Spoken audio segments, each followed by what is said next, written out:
feeling that occurs at a specific time throughout the year, usually in colder winter months when the daylight is limited, which we are in right now. Yes, back to tell us more about this, Dr. Luca Delatorre. Good morning. Yeah, good to see you guys. Good to see you. So seasonal, so what exactly is that? You know, it's a type of depression. You know, it's one of those things that we know that's affected by the daylight, like you mentioned.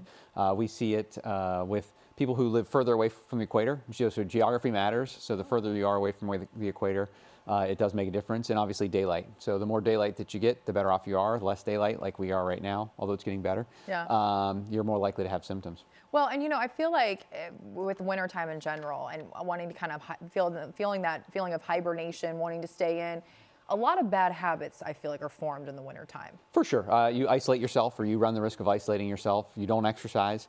The dietary stuff. Yeah, food. Mm-hmm. So with seasonal affective disorder, you tend to crave carbohydrates. And so you actually tend to put on more weight. You sometimes won't exercise. You isolate yourself like we talked about. And then next thing you know, you might gain more weight, and then it's kind of a vicious cycle. Yeah. And you get to spring, and then you have to try to figure out how to undo all of it, or maybe you just keep going. Yeah, I mean, it's important to recognize, you know, when you get help, right? When you have to get professional help. It is different than chronic depression, but most people can improve it with just some basic, you know, lifestyle changes. Getting a light box. People have seen light boxes. I'm sure you can. Yeah, tell me about those. I hear those and I think, oh boy, is that just a waste of money, or does it really? Does it seem to help some people? The data says that it does make a difference, and you know, it's essentially simulating a few more daylight hours for sure.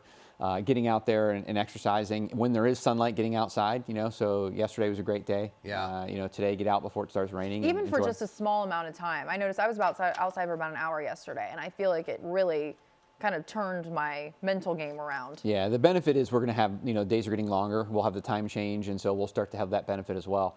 But that's really going to help people, you know, kind of fall out of the funk that they get in the wintertime. Yeah, because thankfully we're starting to get closer to spring and everything. What else can help people maybe break out of this seasonal funk besides the light box? Maybe some exercise. We've talked about the marathon all morning. Yeah, I heard you guys talking about the Cap City. Yeah. So, you know, get out and exercise. Doesn't mean you have to run a half marathon yet or a marathon, but great to train for something. So that's a great way to get out there. The other nice thing is you can make exercise social, right? So being social with other people is a really good way to kind of avoid those blues. To have someone else to kind of connect with is always a good way to make yourself feel better and have other people to rely on.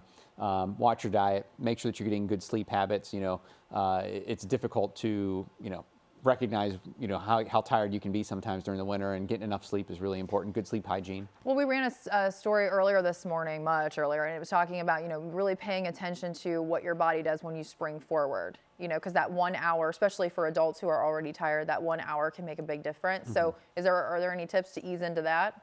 You know, I think just be prepared for it, right? Basic sleep hygiene is, you know, if you're exercising during the day, when you're going to bed, you'll be more tired. Try to avoid screen time late at night. That's one of the big things that people do. That is a big one. Yeah, and late night eating is one of the things that we see a lot of problems with, whether it kind of gives you reflux or it kind of gives you energy. You know, trying to avoid late night meals and stuff like that if you can. That's one thing that I've noticed I've really stopped doing. I eat so early now because the idea of eating and then laying down, it just makes me so uncomfortable. Oh, you know, I need to have that happen to me. You don't feel that way? No, because I'm always gosh. like 12:30 or 11:30. I'm like, I need to get some chips. Late night snacker Late night over snacker. here. That's not good. Yeah, I'm getting too old for that. It'll give me heartburn. So I get heartburn too. If I lay down, I'm like, oh my goodness, what's happening to me? Yeah. So when do we know when it's something we're like, okay, maybe I need to talk to a professional? Yeah, absolutely. I mean, if you're starting to feel really down and depressed and you're isolated, you should talk to either your doctor. We have lots of resources. If you don't have a primary care provider, you know, we have, you know, always resources available in the emergency department. We have behavioral health urgent care through OSU. So we have lots of different places that are access points to get people in, and confide with your family. You know, make sure that your family knows what's going on, and you know, and your friends. All right. And no, you're not alone. A lot of people going through this time of year. It's going to get better. Right? Yeah. That's the good news. A lot of people do feel down this time of year, unfortunately. So, Dr. Delatorre, we appreciate you as always, and we look forward to hearing about you running all these things coming up. The Cap City Marathon. Cap City. I'll do Cap City half and then run the full later in the year. There you go. Yeah. No big deal. So just trying to avoid Easy the peasy depression. for you. Yeah. There, you practice what you preach, right? Yes, that's right. Okay. We'll be right back after the break.